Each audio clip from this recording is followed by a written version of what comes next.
Today we are going to talk about BizTalk to Azure Migration, and specifically just a comparison of the architectures that are involved. So if we look at a simplified BizTalk architecture, now I don't want you writing in and telling me I've got this wrong, because this is a simplified version. You've got a receive side, and in the receive side you've got an adapter that picks up the message, a pipeline that processes it, potentially a map that transforms it, and then we publish into a message box. And the message box then allows you to subscribe, so you can have a send side, and the send side is the mirror image. So once you've picked up a message from the message box, you can then do a transform, a map on that. You've got a pipeline to transform the message or process the message again, and an adapter to actually send it. But you may want to actually just do some processing or some orchestration. So again, you can have a subscription to that message that fires up the orchestration engine, and that processes some workflow. So some key things to bear in mind on the BizTalk architecture is that you get forced into this architectural pattern. You don't have a choice. You have to publish into the message box. You have to subscribe. There is no choice. Everything goes via the message box, which means that it's potentially a single point of failure, but it's also a single point of contention for performance reasons. And there is a limited amount of horizontal and vertical scale that you do, because the orchestration engine, the adapters, send and receive, they run on Windows services on the physical Windows box. And so those boxes can only take a certain amount of services running until they run out of CPU or memory. So there are limits. You can add more boxes, but then in the middle, the message box is a single database, and then there's contention on that. So there are limits to that, and you can set up multiple groups and that sort of thing, but there are limits to how much you can scale.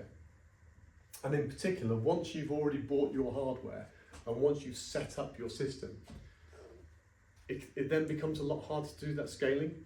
You can't scale, it's harder to scale after the fact. Whereas if you go in the cloud world, the Azure world, if you were to do this same architecture, typically logic apps have connectors. And so where you use adapters in BizTalk, you might want to use a logic app. Pick up from a file system with the file adapter, use a file connector on a logic app. It's a similar thing. And if you wanted to use publish and subscribe as a pattern, you can publish, for example, onto a service bus topic. But you can also publish onto Event Grid, or put the message on an event hub. Depends, you've got a lot more options. And similarly, a logic app could subscribe to that service bus topic. But then again, so could an Azure function, or an Azure function could be published into it. And similarly, if you wanted to do orchestration, typically you'd use logic apps for that as well. But what happens if actually you're going to receive a message and then you're going to go and do some orchestration on it? Well, you don't actually have to go via that. You can just go straight there, because there's no need to actually go via. You don't have to go via a service bus topic. It's just you can do that if the architecture suits it. So in the Azure world, we've got much more flexible architectural patterns. You're not locked into anything. If I want to receive a message in and then go straight through and send it, I can do that. I don't have to go via any sort of messaging infrastructure, but I can if I want to. If I want to do multiple subscribers to the same message and that sort of thing, I can definitely do that. But I've got a richer set of offerings to do that with. And the other difference is that each part of this is independently scaling. I can put my Azure functions on one hosting plan, I can put my logic apps on another hosting plan, I can make one or more service bus namespaces and put the workload through that.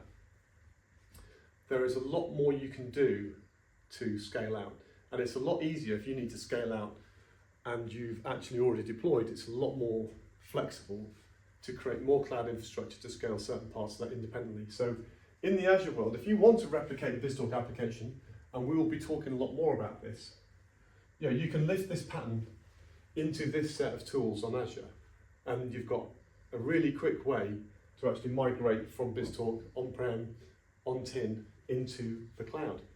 But then if you want to think about it and refine, you've got a lot more flexibility in how the architecture hands together.